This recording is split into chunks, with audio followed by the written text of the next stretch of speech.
मुख्यमंत्री पुष्कर सिंह धामी ने पिथौरागढ़ में जिला कार्यालय सभागार में विभागीय अधिकारियों के साथ समीक्षा बैठक के दौरान विभागों द्वारा किए जा रहे विभिन्न कार्यों की जानकारी ली। मुख्यमंत्री ने निर्माणाधीन मेडिकल कॉलेज के निर्माण कार्यों की प्रगति की समीक्षा की और कार्यों में तेजी लाने के निर्देश दिए। समीक्षा के दौरान जनप्रतिनिधियों द्वारा बेस चिकित्सालय से उल्का मंदिर के लिए शॉर्टकट मार्ग बनाने की बात रखी गई। मुख्यमंत्री ने इसके लिए 15 दिन के भीतर डीपीआर शासन को उपलब्ध कराने के निर्देश दिए।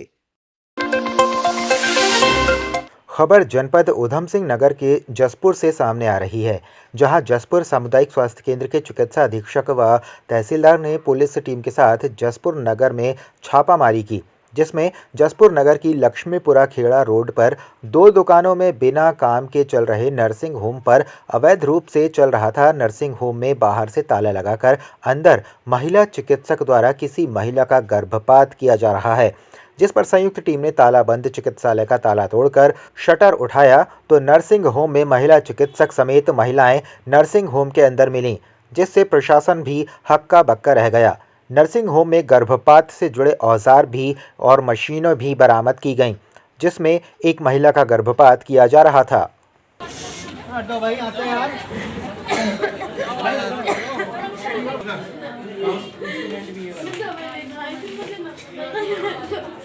खेड़ा रोड पर एक अज्ञात नाम से चल रहे अस्पताल पर छापा डाला तो वहाँ पर शटर खोलने पर अंदर पता चला कि अवैध रूप से वहाँ पर मरीज़ भर्ती हैं और ऐसे औजार और डिलीवरी के सामान और दवाइयाँ मिली जिनसे ऐसा लग रहा था कि वहाँ पर कोई गर्भपात किया जा रहा है। उसके बाद हमने उससे जानकारी ली तो उसने अपना नाम सपना बताया और कहा कि ये अस्पताल परम नाम का व्यक्ति चलाता है। तो उसके बाद हमने जो मरीज़ मिले वहाँ पर उनको चिकित्सा परीक्षण के लिए सामुदायिक स्वास्थ्य केंद्र जसपुर भेज दिया है। उसके बाद अस्पताल को सील कर दिया गया है। आगे की कार्यवाही आगे के हिसाब से की जाए। केदारनाथ उपचुनाव के नतीजे सामने आने में अब महज एक ही दिन शेष रह गया है। ऐसे में भाजपा लगातार केदारनाथ में हो रहे विकास कार्यों के भरोसे अपनी जीत की उम्मीद कर रही है। इसी क्रम में पूर्व मुख्यमंत्री व वर्तमान हरिद्वार से सांसद त्रिवेंद्र सिंह रावत ने भी कहा है कि जिस तरह से केदारनाथ विधानसभा में शिक्षा, स्वास्थ्य और सड़कों को बेहतर किया गया है, साथ ही वहां प्राचीन मंदिर के सौंदर्यीकरण पर भी जिसमें लगभग 600 करोड़ की लागत आएगी, उसके लिए भी मुख्यमंत्री ने वहां के लोगों को आश्वस्त किया है। इन्हीं कार्यों का परिणाम इस उपचुनाव में सामने आएगा। नहीं, वहाँ पर देखिए मुख्यमंत्री जी ने, मैं देख रहा था कि तमाम कार्य वहाँ पर किए हैं,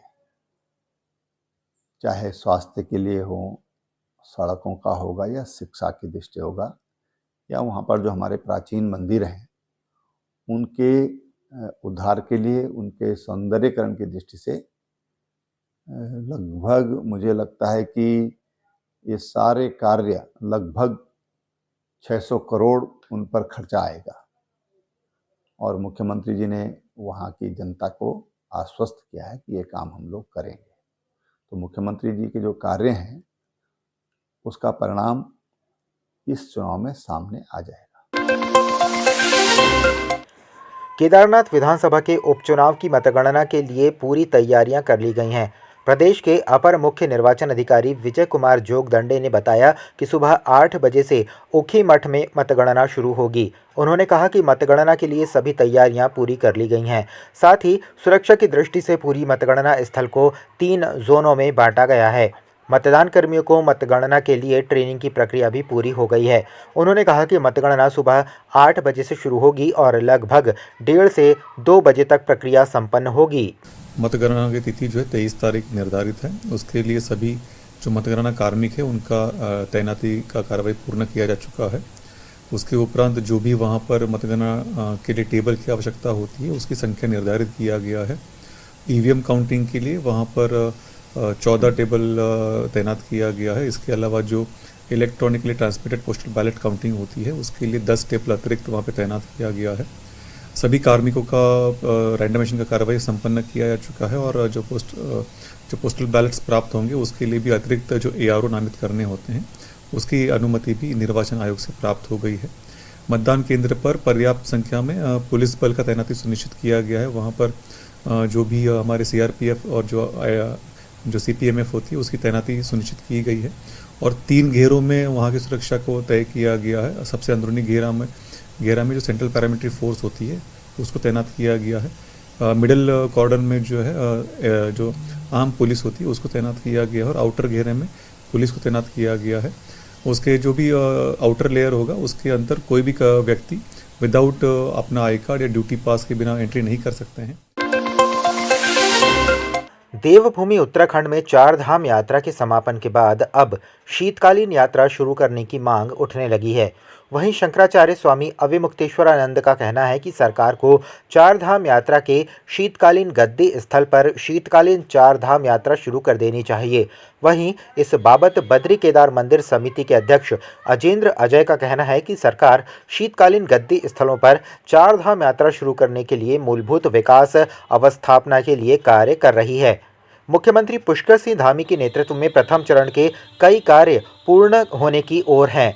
जैसे ही सरकार के द्वारा मूलभूत अवस्था अपना कार्यों को पूर्ण कर लिए जाएंगे, उसके बाद शीतकालीन यात्रा पर सरकार जल्द फैसला लेगी। बद्रीनाथ केदारनाथ मंदिर समिति द्वारा जो हमारे शीतकालीन गद्दी स्थल हैं, जैसे ऊखीमठ स्थित ओंकारेश्वर मंदिर है जहाँ पर बाबा केदार की शीतकालीन पूजा होती है। इसके अलावा मदमेश्वर जी की जो डोली होती है वो भी वहीं पर अवस्थित होती है, उसकी भी पूजा वहीं पर संपादित की जाती है। इसके अलावा वहाँ पर पंच केदारों का गद्दी स्थल भी है, तो उसको वहाँ पर आधारभूत बुनियादी सुविधाओं के विकास के लिए हम प्रयास कर रहे हैं। वहाँ पर एक बड़े प्रोजेक्ट पे हम काम कर रहे हैं और उसको जो प्रथम चरण का हमारा कार्य है उस परियोजना का वो प्रारंभ हो चुका है, वो लगभग समाप्ति की ओर है। इसके पश्चात हम द्वितीय चरण का उसका DPR डिजाइन तैयार करवा रहे हैं। तो जब ये कार्य वहाँ पर पूरी तरीके से पूर्ण हो जाएंगे तो निश्चित रूप से जो ऊखीमठ स्थित जो ओंकारेश्वर मंदिर है वो एक न्यू डेस्टिनेशन के रूप में होगा और शीतकालीन पूजा जो शीतकालीन यात्रा की हम जो बात कर रहे हैं उसका एक प्रमुख धुरी बनेगी। केदारनाथ उपचुनाव को लेकर भाजपा और कांग्रेस दोनों ही पार्टियां जीत को लेकर आश्वस्त नजर आ रही हैं। कल ही केदारनाथ में मतगणना संपन्न हुई है। वहीं अगर बात कांग्रेस की करें तो कांग्रेस भी केदारनाथ से उपचुनाव को लेकर जीत का दावा कर रही है।